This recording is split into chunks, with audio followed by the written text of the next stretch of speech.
મહાન સંતો આપણા માનનીય પ્રદેશ અધ્યક્ષનું રાષ્ટ્રીય પૂર્વ અધ્યક્ષ ગૃહ અને સહકારિતા મંત્રીની ઉપસ્થિતિમાં સન્માન યોજાયું હોય અને એમાં આપણા સંતો એ રૂડા આશીર્વાદ આપવા આવે, આથી સારું ભાજપ માટે કાંઈ હોય જ નહીં. એટલે પુનઃ એકવાર સૌ સંતના ચરણોમાં મારા કોટી કોટી વંદન. ભાજપ એટલે હું લ્યો,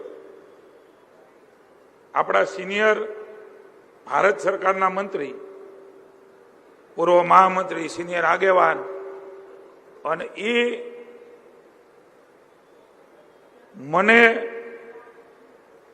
અહીંયા રજૂ કરતા હોય કે હવે જીતુભાઈ બોલે, આ દ્રશ્ય ભાજપમાં જ શક્ય છે જગદીશભાઈ આપના નેતૃત્વમાં. બાકી તો ટહકાલે કેટલાય જાતના ગામમાં હું ન હોઉં. ભારતીય જનતા પાર્ટીના આ સંસ્કારો અને ભાઈ મનસુખભાઈને હું વિશેષ અભિનંદન આપું છું. આજનો આપણો આ રૂડો કાર્યક્રમ મારી જ રાશિના છે જગદીશભાઈ, અને હું એની પહેલા એક વખત પહેલા પ્રમુખ હતો. એટલે પૂર્વ પ્રમુખ તરીકે આપણા યુવાન હસતો ચહેરો, અને ક્યારેક ક્યારેક એમ થાય કે ભારતીય એવા જ કે હું ફોરેનથી, એવા સુંદર મજાનું કામ, સુંદર મજાનું વ્યક્તિત્વ, સુંદર મજાની રાજ્યની સરકારમાં કામગીરી કરી છે, એનો હું સાક્ષી રહ્યો છું. મંત્રી તરીકે, પ્રમુખ તરીકે તો શહેરના અધ્યક્ષ, અમદાવાદ જેવું શહેર એક પ્રદેશ ગણાય, જે મુંબઈ પ્રદેશ છે ને એમ. અને એ પણ એવા વખતે અહીં રત્નાકરજીની હાજરી છે ત્યારે તેઓ અહીંયા નહોતા. હબાહબ ખેવાણી મારી આંખ વિચાણી એવી 17માં સ્થિતિ હતી. એ વખતે જગદીશભાઈ અમદાવાદનું સંચાલન કર્યું, અને એ વખતે ભારતીય જનતા પાર્ટીની આપણી સીટો ત્યાં લાવ્યા. એ બધા ઘણા એપી સેન્ટરો હતા. ભારતીય જનતા પાર્ટીનું મૂળ જેમણે મજબૂત કરવામાં ખૂબ મોટો સિંહ ફાળો રહ્યો છે. પ્રદેશમાં સેલના પણ કન્વીનર રહ્યા છે. હું કૃષ્ણકુમારસિંહજીની આ પવિત્ર ભૂમિ માં ખોડિયારના આશીર્વાદ લઈને અહીંયા આવ્યા છે. માં ખોડિયાર એના ભાલે બે, એવી માના ચરણોમાં પ્રાર્થના કરું છું. એવા ભાઈ શ્રી જગદીશભાઈ વિશ્વકર્મા, બધા વિધાનસભામાં ધારાસભ્ય છીએ, આપણા સંગઠનના માં કહી શકાય. એનો વાત્સલ્ય ભાવ, સમાન ભાવ, સંગઠન મહામંત્રી તરીકે ઘરબાર છોડીને રાષ્ટ્રીય સ્વાહા, એ વ્યક્તિ ઘડતરથી ભારતનું ઘડતર, દેશનું ઘડતર. આરએસએસના પ્રચારક તરીકે સમગ્ર જીવન ખપાયું છે, અને એમના સંગઠનના કુશળ નેતૃત્વમાં આપણે ઝળહળતી ચૂંટણીઓ પણ ફતેહ કરી છે. એવા આદરણીય રત્નાકરજી હમણાં જ વાત કરી કે તબિયત 17-15 હોય તોય ભારતીય જનતા પાર્ટીના નેતા આવતા હોય, કાર્યક્રમ હોય એટલે પરસોત્તમભાઈ હોય ન હોય. એવા આપણા લાડીલું નેતૃત્વ, કોળી સમાજનું માત્ર નહીં ગુજરાતનું ગૌરવ ભાઈ શ્રી પરસોત્તમભાઈ, આપણા સાંસદ અમરેલીના આદરણીય ભરતભાઈ, ભારતીય જનતા પાર્ટીનું મને યાદ છે આપણા દિગુભાઈ હાજર છે. અની કાકા એ હારવા હતું ઘોઘામ ચૂંટણી લડતા. પરસોત્તમભાઈ ઘોઘામાં ભાજપનો ભ નહોતો ત્યારે અની કાકાએ ભારતીય જનતા પાર્ટીમાં ભાજપ ઉભું રહે ને એના માટે ઉભા રહેતા. એનો સુપુત્ર છે આપણો ભાઈ દિગુભા, જિલ્લા ભાજપનો પ્રમુખ. અને આ કાર્યાલયના નિર્માણમાં ઘરનું ઘર નરેન્દ્રભાઈ બનાવ્યું. બોલો, હવે ભારતીય જનતા પાર્ટીએ અમિતભાઈના નેતૃત્વમાં શરૂ કર્યું હતું કે ઘરનું ઘર ભાજપનું હોય. આપણું ઘરનું ઘર જેમણે બનાવ્યું છે અને એમાં આપણે બધા બેસવાનું છે. એવા કાર્યાલયના ઉદઘાટન પ્રસંગે ભાઈ દિગ્વિજયસિંહે પણ વાત કરી, મહેન્દ્રસિંહ, રઘુભાઈ, પરમ પૂજ્ય શંભુનાથ બાપુ, આપણી સવૈયાનાથની ગાદીના મહંતશ્રી, ધારાસભ્યશ્રીઓ, ભાઈ શ્રી ભીખાભાઈ, ભાઈ શ્રી શિવાભાઈ, ભાઈ શ્રી ગૌતમભાઈ ઠેઠ સુરતથી આપણી વચ્ચે આવ્યા છે. આપણો યુવા મોરચાનો અધ્યક્ષ પણ હતો ભાઈ શ્રી દેસાઈ, સન્માની મંચ, આપ સૌ ભારતીય જનતા પાર્ટી એટલે શું મેં મારા માટે કીધું ને એ તમને લાગુ પડે. 2 વાગ્યાના બોલાવ્યા હોય અને 5 વાગ્યા સુધી ભાજપનો કાર્યકર્તા બેસે, કેટલું કમિટમેન્ટ છે. મને એમ થાય ઠેકડો મારી દુખણા લઈ લઉં તમારા. આ મૂડી છે સાહેબ ભારતીય જનતા પાર્ટીની. અને એ ગુજરાતની અંદર અનેક લોકો સ્વર્ગસ્થ કેશુભાઈ થી માંડીને નરેન્દ્રભાઈએ જે યાત્રા શરૂ કરી સંગઠન મહામંત્રી તરીકે, પછી રાજ્યના મુખ્યમંત્રી તરીકે, દેશના વડાપ્રધાન તરીકે, સંગઠન પર્વના ઇન્ચાર્જ તરીકે પણ મેં નરેન્દ્રભાઈને અહીંયા જોયા છે. કાર્યકર્તાને ઘડતર કરીને ભારતીય જનતા પાર્ટીના વિચારો એટલે કે દેશના વિચારો એ પાવાનું કામ જેમણે કર્યું. બાકી દેખાડો લ્યો, અહીંયા પત્રકાર મિત્રો હાજર છે. અન્ય કોઈ પણ પાર્ટીની સભા હોય, હવે નીકળ્યા કેટલા વાગે હો પાછા તમે? શહેરમાંથી હોય, ગેમરેમાંથી હોય, એ તમે અહીં 2 વાગે બોલાવ્યા એટલે તમે તો 12 વાગ્યાના હાબદા થયા હોય આપણી કાંઠિયાવાડી ભાષામાં. ત્યારે 2 વાગે પોગો અને 5 વાગે 5 કલાક સુધી પરિશ્રમ કરી શકે ને, એ ભાજપને કોઈ હરાવી ન શકે, કોઈની તાકાત નથી. એ મૂળમાં ભારતીય જનતા પાર્ટીનો કાર્યકર્તા બેઠો છે. જગદીશભાઈ ભાવનગરની ભૂમિ એ કૃષ્ણકુમારસિંહજીની ભૂમિ છે. અહીંયા સ્વદેશી લખ્યું છે. આ દેશ બનાવવામાં સૌથી પહેલું રજવાડું જેમણે સરદાર સાહેબને અર્પણ કર્યું. અને 150મી સરદાર સાહેબની જન્મજયંતિ માનની મોદી સાહેબના નેતૃત્વની અંદર, ભૂપેન્દ્રભાઈના નેતૃત્વની અંદર અને દેશના આપણા જ ખેલકૂદ સમરોજગાર મંત્રી આખો કાર્યક્રમ ઘડી રહ્યા છે.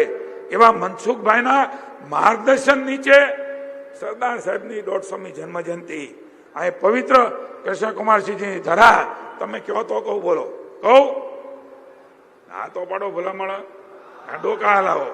અહીંયા જો સાગરદાન ને મયુરભાઈ ને આપણા સાજિંદાઓ એને તાળીઓથી વધાવો. આ એવા આપણા રૂડા કલાકારો છે. તમારી અમે માફી માંગીએ છો સાગરદાનભાઈ, મયુરભાઈ. તમારું જે માન સન્માન છે એ કદાચ આ સ્ટેજમાં નહીં જળવાનું હોય, ગાડલું નથી, પણ ભવિષ્યમાં ભૂલ નહીં થાય. છતાં પણ આ કલાકારો ભારતીય જનતા પાર્ટી માટે આવે, બધું છોડીને આવે. જગદીશભાઈ વાત એ કરતો તો કહી દઉં, અહીંયા તો કહેવાની બહુ મજા આવે જગદીશભાઈ, કારણ કે ખરાબમાં ખરાબ સ્થિતિમાં ભાવનગર જિલ્લો એ ભારતીય જનતા પાર્ટીનો ગઢ હીરો છે. જેમ ખાડિયા રહ્યું ને એમ કોર્પોરેશન અમારી ક્યારેય નથી ગઈ. 95 થી હળંગ, અને જિલ્લા પંચાયત, તાલુકા પંચાયત, નગરપાલિકા 25 વર્ષથી હોય અને તો પણ એનું તણખલું ન કરે એવા કમિટમેન્ટ સાથે પ્રજાની સાથે ભાજપના કાર્યકર્તાઓએ નાતો બનાવ્યો છે. કહી દઉં ને, તમે બધે ચિંતા કરજો. 18 જિલ્લામાં ગયા છો, ભાવનગર જિલ્લાની ચિંતા ન કરતા આપ જે આદેશ આપશો, હું અમારા કાર્યકર્તાઓ એ સીધો લોકો સુધી પહોંચાડીને કમળમાં એ આપણા બૂથોમાં અમે ખીલવીને રહીશું. સાચું ભાઈ? એમ ન હોય. ભાવનગરની ભૂમિ છે. અહીંયા માં ખોડલ બેઠી છે, અહીંયા આપણો બાવલીઓ બેઠો છે, બજરનાથ બાપો, સંતોની ભૂમિ છે. 2 હાથ ઊંચા કરીને જગદીશભાઈનું માત્ર સ્વાગત લેવા નથી આવ્યા, આપણને ઢંઢોળવા આવ્યા છે. ચૂંટણી છે, હાબદા થાજો. આ વિરોધીઓ ટૂંટા કરતા હોય એને ભોંય ભીતર કરી દેજો. આ તાકાત એ આપણામાં પડી છે, કાર્યકર્તામાં પડી છે. 2 હાથ ઊંચા કરીને જગદીશભાઈ એ પરિશ્રમ કરી રહ્યા છે.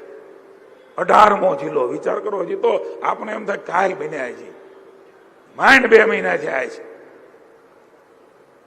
અને 18 જિલ્લામાં પ્રવાસ કરવો, કાર્યકર્તાની વચ્ચે મળવું, જોવું, ત્યારે 2 હાથ ઊંચા કરીને કચ કચાવીને હમણાં અમિતભાઈ આપણી વચ્ચે આવવાના છે. હું તો એમ કહું કે એવા કચ કચાવીને હાથ ઊંચા કરો, અમિતભાઈ આવે ને એને વાઇબ્રેશન આવે કે પેલા ભારત માતાને જય કેવી બોલાણી છે. ભારત માતા કે.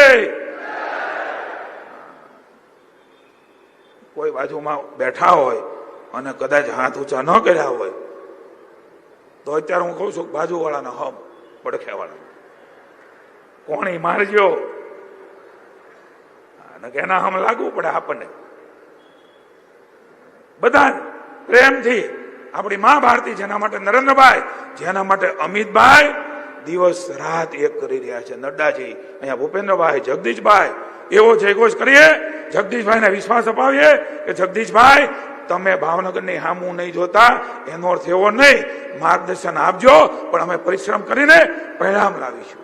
ભારત માતા કે, ભારત માતા કે, વંદે વંદે વંદે. હમણાં અમિતભાઈ ક્યાંથી આવે ખબર છે?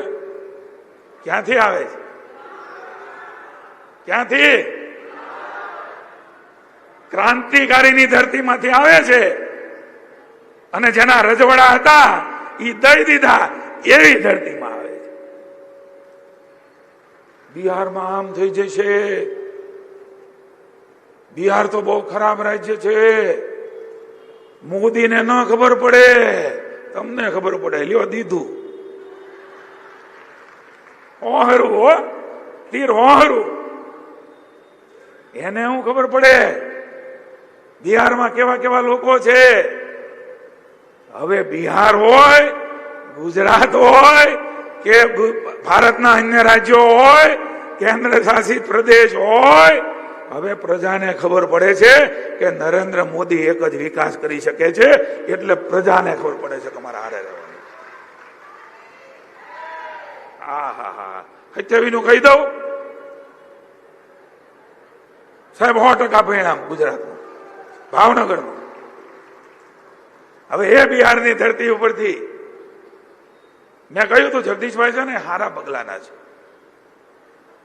મોદી સાહેબનું માર્ગદર્શન, અમિતભાઈનું જે પ્રકારની રચના, કાર્યકર્તાનો પરિશ્રમ, પ્રજાનો પ્રેમ નરેન્દ્રભાઈ માટેનો જે છે, એમના કારણે વિજય થયો છે.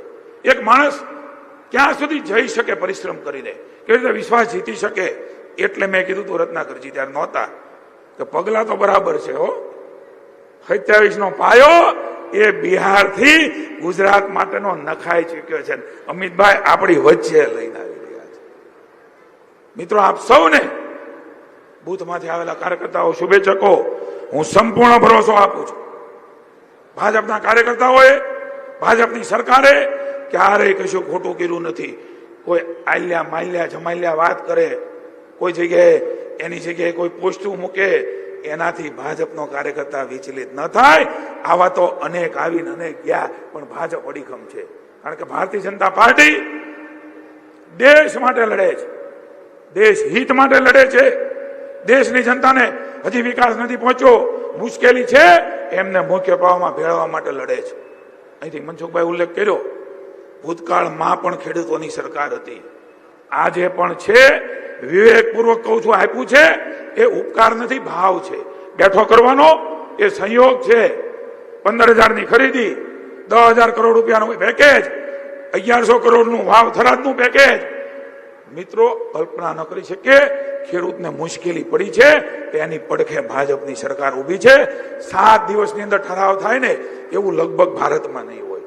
આ કમિટમેન્ટ સાથે સરકાર આગળ વધે.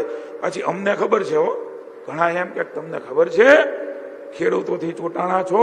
આ મંચ ઉપરથી કહું છું કે ખેડૂતોના આશીર્વાદથી જ ભાજપની સરકાર બની છે, અને હજી કહું છું એના આશીર્વાદથી જ બનવાની છે. કોઈ તમારી વાતમાં બોળવા નથી. અનુભૂતિ છે, કરી રહ્યા છે, કરવાના છીએ. કાર્યકર્તાને કહું છું, ભરોસા સાથે આગળ વધજો. કોઈ પણ જાતની ચિંતા કર્યા વગર, સંઘર્ષનો સમય હોય કે ન હોય, ભારતીય જનતા પાર્ટીનો કાર્યકર્તા એ પ્રજાનો વિશ્વાસ કેવી રીતે જીતે, નાની મોટી ત્રુટી ક્ષતિઓ હોય તો કેવી રીતે પૂરી કરીએ, આત્મીયતાનો નાતો કેવી રીતે બાંધીએ, પ્રજાનો ભરોસો એ પુનઃ એકવાર જીતવા માટે ભાઈ જગદીશભાઈ આવ્યા છે ત્યારે વિશેષ નહીં કહેતા. આ ભાવનગરની પવિત્ર ભૂમિ ઉપર આ તમારું તપ એ ક્યારેય એળે ન જાય ને, એવી માં ભગવતી, ભગવાન ભોળાનાથને પ્રાર્થના કરું છું. શુદ્ધ ભાવ હોય, શુદ્ધ નિષ્ઠા હોય, પ્રામાણિકતા હોય, ત્યારે વિરોધીઓને કરવું એ કરે. ઈશ્વરના આશીર્વાદ, પ્રજાના આશીર્વાદ અને કાર્યકર્તાનો પરિશ્રમ હોય ને, ત્યારે ઈશ્વરના શુદ્ધ ભાવ સાથે આશીર્વાદ એ જગદીશભાઈ તમારા નેતૃત્વમાં, ભૂપેન્દ્રભાઈના નેતૃત્વમાં, દેશમાં નરેન્દ્રભાઈ, અમિતભાઈ, નડ્ડાજીના નેતૃત્વમાં દેખાઈ રહ્યું છે. એમ અબ કી બારી, ખબર છે ને, બંગાળ કી બારી. ના કલ્પો એવા રિઝલ્ટો, પ્રજાનો વિશ્વાસ એ પુનઃ એકવાર જીતીએ ભાવનગરની ભૂમિ ઉપર. ભાઈ જગદીશભાઈ છે ત્યારે એક ધારાસભ્ય તરીકે, કાર્યકર્તા તરીકે અને રાજ્ય સરકારના પ્રતિનિધિ તરીકે એમનું ખૂબ ખૂબ સ્વાગત કરું છું.